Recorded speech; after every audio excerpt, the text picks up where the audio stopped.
বিসমিল্লাহির রহমানির রহিম। একটি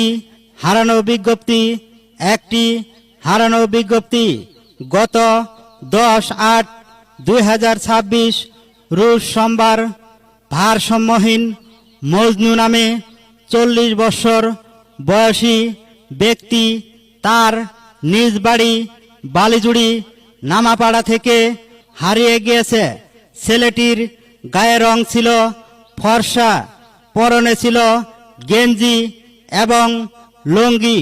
যদি কোনো সৎ হৃদয়বান ব্যক্তি তার সন্ধান জেনে থাকেন তাহলে এই নাম্বারে যোগাযোগ করুন 01829376389 অথবা 01929376083।